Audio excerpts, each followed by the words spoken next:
जय हिंद। आज की वीडियो में हम लोग बात करने वाले हैं आर्टिकल की। आर्टिकल होता क्या है और इनका सेंटेंस में यूज कैसे करते हैं, इन सभी चीज़ों को बहुत ही आसान तरीके से जानेंगे इस वीडियो के माध्यम से। तो बने रहिएगा लास्ट तक, देखते हैं आर्टिकल होता क्या है। तो आर्टिकल जो होता है ये क्या है जी? तो आर्टिकल ए और एन एंड जो द होता है, ठीक है जी। ए एन और द को आर्टिकल कहा जाता है, ठीक है जी। तो जो ए एन और द होते हैं, इन्हीं तीनों को क्या कहा जाता है? आर्टिकल कहा जाता है। तो इंग्लिश में ए एन और द आ जाएंगे तो इनको क्या कहा दिया जाएगा? आर्टिकल कहा जाएगा। ये किसी नाउन या प्रोनाउन से पहले लगते हैं, ये किसी नाउन से पहले लगेंगे, ठीक है जी। नाउन के बारे में ये बताने वाला काम करते हैं, इसलिए इनको एडजेक्टिव नहीं कहा जाता है। देखिए, नाउन के बारे में, नाउन को क्वालिफाई करने वाला जो शब्द होता है उसको एडजेक्टिव कहा जाता है, लेकिन ये जो होते हैं ए एन और द, ये भी किसी नाउन के पहले ही आते हैं और इस नाउन के बारे में ही बताएंगे, लेकिन इनको एडजेक्टिव न कह के डिटरमिनर कहा जाता है। क्या कहा जाता है? इनको डिटरमिनर कहा जाता है, ठीक है जी। तो ये हमारे क्या हो गए? ए एन और द आर्टिकल कहलाएंगे। आर्टिकल किसी नाउन से पहले आते हैं और नाउन की क्वालिफिकेशन देते हैं। इनको आर्टिकल, इस आर्टिकल को एडजेक्टिव नहीं कहा जाता है, इसको क्या कहा जाता है?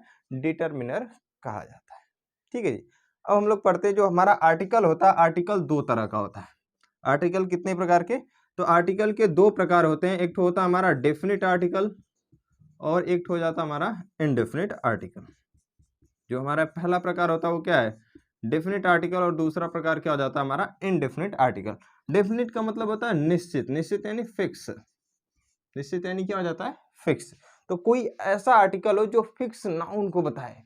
ये किसी नाउन या प्रोनाउन की ही क्वालिफिकेशन देंगे, लेकिन उसमें इन तीनों में से कोई ऐसा आर्टिकल आ जाए जो किसी निश्चित नाउन के बारे में बताए, कोई निश्चित नाउन की क्वालिफिकेशन दे।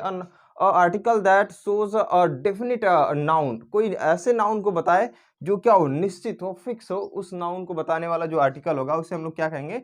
डेफिनिट आर्टिकल कहेंगे। समझ गया जी। ये होता कौन है? तो ये केवल द होता है। कौन होता है? द होता है। तो जो द वाला आर्टिकल है, आर्टिकल जो हमारा द है, ये निश्चित नाउन को बताता है, मतलब किसी ऐसे नाउन से पहले आएगा, किसी ऐसे प्रोनाउन से पहले आएगा जो निश्चित होगा, फिक्स होगा। उसके बारे में आप पहले से जानते रहेंगे या उसके बारे में आपको कुछ ना कुछ बताया जाएगा कि ये चीजें है। जैसे मैं मार्कर को दूं कि ये मैं मार्कर 5 रुपए का खरीदूंगा तो कह दूंगा this is the marker which I bought for 5 rupees, ठीक है जी। तो मैंने जिसको खरीदा 5 रुपए में, ये वही वाला मरकरवा जिसको मैंने 5 रुपए में खरीदा। बहुत सस्ता पा गया ना। तो ये बहुत सस्ता नहीं है, महंगा वाला है। Single piece in the world, समझे? तो डिफिनिट आर्टिकल समझ में आ गया। हम लोग उस नाउन या प्रोनाउन से पहले डिफिनिट आर्टिकल का यूज करेंगे। उस नाउन या प्रोनाउन की ये क्वालिफिकेशन देगा जो क्या रहेगा? निश्चित रहेगा। तो आपको रूल रटवाया जाता है। जब इससे पहले आप मुझसे नहीं पढ़े होंगे तो आपको रूल तो बड़ी ज़्यादा रटवाया जाता होगा। क्या रूल रटवाया जाता है जी? जो ब्रह्मांड में केवल एक हैं, क्या है?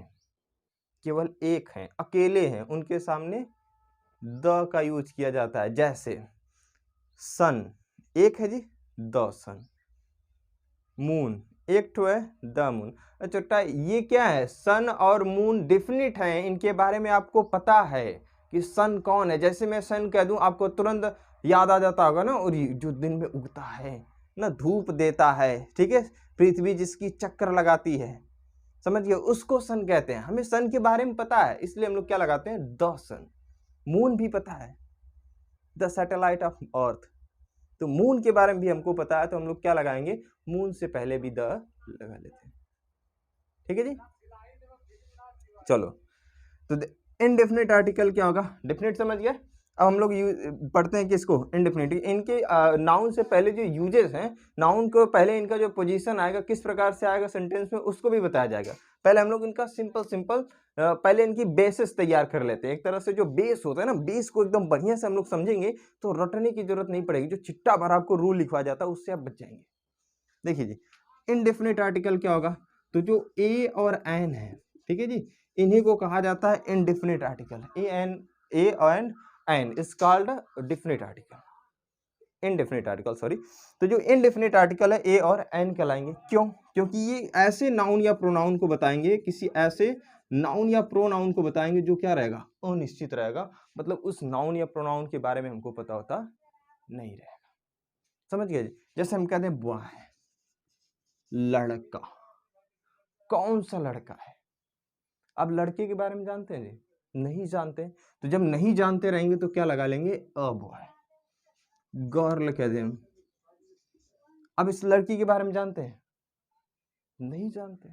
तो जब नहीं जानते तो इससे पहले भी क्या लग जाएगा, ए लग जाएगा। समझ गए जी।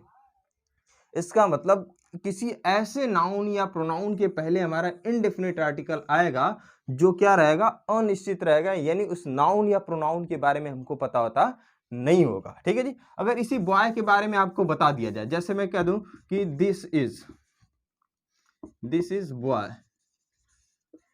whom I met in the flare, ठीक है जी, जिसको मैं कहा मिल गया, मेले में मिल गया। ठीक है, तो क्या this is the boy whom I met in the market कर देते हैं। ठीक है जी, तो this is the boy whom I met in the market, ये वही वाला लड़का है जिससे मैं कहा मिला था, मार्केट में मिला था। तो ये हमारा बॉय के बारे में बता दिया गया जी। तो ये बॉय कौन सा है जिससे मार्केटवा में हम मिले थे, तो बॉय के बारे में हम जान गए कि नहीं जान गए। तो ये बॉय निश्चित हो गया, इसके बारे में बता दिया गया। तो जब भी किसी नाउन के बारे में आपसे कह दिया जाए तो वो निश्चित हो जाएगा कि नहीं, नहीं से। तो इससे पहले क्या लग जाएगा, द लग जाएगा, कोई दूसरा आर्टिकल नहीं लगेगा। अभी बॉय हमारा इनडेफिनिट था, जबकि उसके बारे में कुछ कहा नहीं गया था। तो जब किसी नाउन के बारे में आपको पता ना हो, ना कोई आपको बताए कि ये नाउन ऐसा है, तो उससे पहले हम लोग क्या लगाएंगे, इनडेफिनिट आर्टिकल लगाएंगे। अगर उस नाउन की डेफिनेशन दे दी जाएगी, उसके बारे में बता दिया जाएगा, तो उसको क्या कहा जाएगा, डेफिनिट आर्टिकल द लगाया जाएगा। समझ गए जी फर्क। तो आपको इतना तो पता चल गया होगा कि डेफिनिट आर्टिकल क्या होता है, इनडेफिनिट आर्टिकल क्या होता है। तो थोड़ा बहुत और चीजें कुछ देख लेते हैं इनके बारे में। आइए हम लोग समझते हैं कि जो ए, एन और द होता है, इनका उच्चारण अलग अलग है। यानी ए को अ या कभी ए पढ़ते हैं, जो एन होता है इसको अन पढ़ लेते हैं या तो एन पढ़ लेते हैं। जो द होता है इसको द पढ़ते हैं या तो दी पढ़ लेते हैं या तो दी पढ़ लेते हैं। थोड़ा झटका से पढ़ेंगे इसको, दी, द पे छोटी की मात्रा पढ़ लेते हैं। तो ये इनको ऐसा क्यों प्रोनाउंसिएशन किया जाता है, इनका जो प्रोनाउंसिएशन होता है इस प्रकार से क्यों किया जाता है और कब कब करते हैं, इन चीजों के बारे में हम लोग सीखते हैं। तो देखिए जी, जो ए होता है, अगर आपको किसी नाउन, ये जो ए और एन द होते हैं, ये क्या है जी, आर्टिकल है। आर्टिकल दो तरह के होते हैं, आपको सब कुछ बता दिया गया। तो जो ए होता है, ए का वीक फॉर्म जो होता है अ होता है ना। अगर हमको क्या बताने, जैसे हम कहते हैं आई हैव अ बुक, मेरे पास एक किताब है, तो मैं जनरली सेड कर दिया, मैं ऐसे ही कह दिया कि मेरे पास एक किताब है। मैं बहुत जोर देकर नहीं कहा कि मेरे पास किताब है। ठीक है जी। तो जब वीक हमें क्या हो, बस नॉर्मली किसी को कह देना हो कि ये चीजें मेरे पास हैं, ठीक है जी, वन है, वन या ओनली वन है, तो इसके लिए हम लोग क्या करते हैं, इसको अ पढ़ लेते हैं। जब उस पर जोर देके कहा जाएगा कि आई हैव अ बुक, तो उसको जनरली हो गया। जब कहेंगे I have a book, a book का मतलब मेरे पास एक किताब है, मतलब अब उसको एकदम पूरा जोर देके कह रहे हैं कि मेरे पास किताब है। समझ गए जी। तो जब जोर देके कहा जाता है, यानी इसका जो स्ट्रॉन्ग फॉर्म होता है वो क्या कहलाता है, उसको प्रोनाउंसिएशन करेंगे तो ए करेंगे। अगर थोड़ा सा वीक बताना है आपको, नॉर्मली इसको बताना है, तो क्या पढ़ लेंगे, अ पढ़ लेंगे। एन को भी नॉर्मली पढ़ना होगा तो अन पढ़ लेते हैं। आपको जोर देके कहना होगा कि मेरे पास आई हैव एन एप्पल, ठीक है जी। तो एन एप्पल, मेरे पास एक सेब है, मतलब जोर देकर कहा जा रहा है कि आप है, ठीक है जी, निश्चित है, श्योर है। तब इसके लिए हम लोग क्या करते हैं, स्ट्रॉन्ग फॉर्म यानी एन का प्रोनाउंसिएशन इसको देते हैं। ठीक है जी। अब द को क्या पढ़ते हैं जी, तो द का वीक फॉर्म क्या होता है, जब आपको क्या करना है, किसी निश्चित नाउन से पहले द आर्टिकल लगा हुआ है और नॉर्मली आपको बताना है। ठीक है, बस ऐसे विदाउट जोर दिए हुए बताना है। जैसे हम कहते हैं कि आई सा द सन, मैंने सूर्य को देखा। अब कोनो कह रहा है कि नहीं नहीं, तो मैं जोर देकर जब कहूंगा तो आई सा द सन, मैंने सूर्य को देखा ही है। ठीक है जी, मतलब जोर देके जब कहा जाएगा, तो जब स्ट्रॉन्ग फॉर्म का यूज करेंगे तो दी पढ़ेंगे, उस पर बड़ी की मात्रा रहेगी। समझ गए जी। अगर हम लोग द या दी पढ़ते हैं, इसका मतलब क्या होता है, वो वीक फॉर्म होता है। नॉर्मली करने के लिए, किसी भी नाउन या प्रोनाउन को नॉर्मल बताने के लिए एकदम नॉर्मल प्रोनाउंसिएशन किया जाता है, किसका, द और दी का। तो समझ गए जी। बहुत लोग पूछते हैं कि द को द कब पढ़ा जाता है, दी कब पढ़ा जाता है, तो आज आपको समझ में आया जी। जब हमको जोर देके किसी का बात को कहनी होगी तो दी पढ़ेंगे, अगर नॉर्मली सेट करना होगा तो द या दी पढ़ लेते हैं। ठीक है जी। एक कारण और होता है द को दी पढ़ने का और द पढ़ने का, जब कॉन्सोनेंट से किसी का उच्चारण हो, कोई नाउन हो, उसका किससे उच्चारण हो, कॉन्सोनेंट से। ठीक है जी। तो अगर कॉन्सोनेंट से उच्चारण होता है तब भी उसको द पढ़ लेते हैं। अगर किसी वावेल वाले नाउन से पहले हमारा द लगा गया है, ऐसे कोई वावेल से शुरू होने वाला नाउन लिखा गया और उससे पहले क्या लगा है, द लगा गया है, तो इसको हम लोग दी पढ़ते हैं। ठीक है, तो वावेल से शुरू होने वाले नाउन से पहले लगा है तो द को दी पढ़ा जाता है। और जब कॉन्सोनेंट से शुरू होने वाला नाउन है उससे पहले अगर द लगाया गया है तो उसको क्या पढ़ेंगे हम लोग, क्या पढ़ा जाएगा, सिर्फ उसको द पढ़ा जाएगा। समझ गए जी।